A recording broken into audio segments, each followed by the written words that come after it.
Kas slepiasi už jo tylos, pasižiūrime. Pirmiausia, žiūrime, kas yra dabar šiuo metu tarp jūsų, kokie santykiai.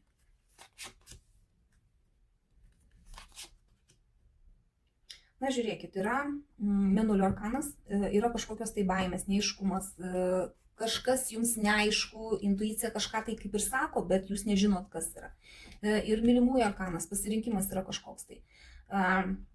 Tiek jis gali daryti pasirinkimą, tiek jūs čia galite daryti pasirinkimą. Ir va, tas mėnulis duoda nežinomybę, nesupratimą, kas gali jūsų laukti, kas bus toliau. Ir galbūt ir ta tyla ne šiaip savo yra. Gerai, kas slepiasi už jo tylos.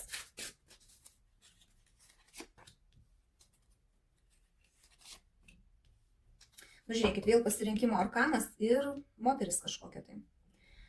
Gali būti taip, kad pas jį yra kita moteris ir jisai nežino, kaip rinktis. Ir čia pasirinkimo arkanas, ir čia pasirinkimo arkanas. Ta moteris gali būti labai aistringa ir jam svarbi. Gerai. Žiūrim, kas bus 3 mėnesių bėgyje tarp jūsų. Ar ta tyla išeis?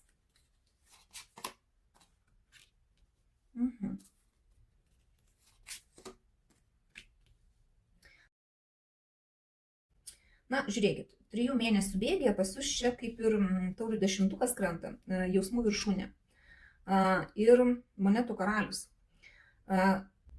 Atsiras stabilumas iš vyro pusės, vat būtent iš jo pusės.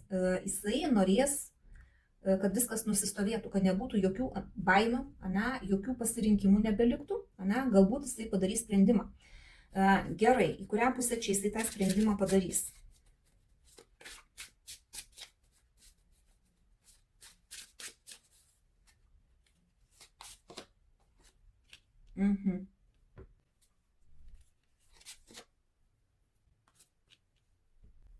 Na, žiūrėkit, jisai pasirinks lengvumą, lengvus santykius, kuriuose yra džiaugsmas, laimė, pasimėgavimas ir lengvabūdiškumas, jokių įsipareigojimų.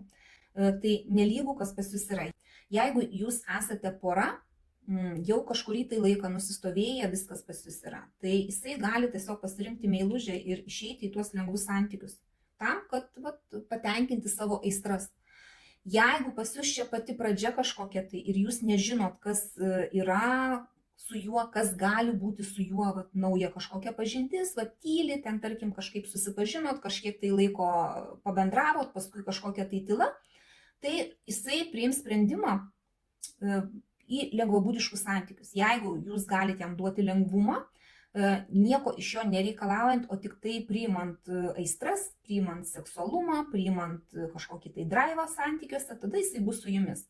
Jeigu jūs to nepriimsit, jisai pasirinks vis dėlto savo aistras ir lengvą gyvenimą, lengvumą, gali net ir kelias moteris turėti, ne tik tai tą vieną, iš ko jisai rinksis. Jisai pasirinks save, savo geismą, savo aistras, savo malonumus. Galbūt todėl jisai ir tyli, nes negali kol kas pasirinkti. Galbūt todėl ir tyli, kad jisai nežino, ko reikia jums. Ir galbūt netgi žino, kad jums, tarkim, pavyzdžiui, nelinksmybių reikia, kad jūs norit kažko tai rimto. Tai galbūt dėl to tyli, kad negali pats dar apsispręsti. Bet 3 mėnesių bėgyje jisai vis dėlto pasirinks save.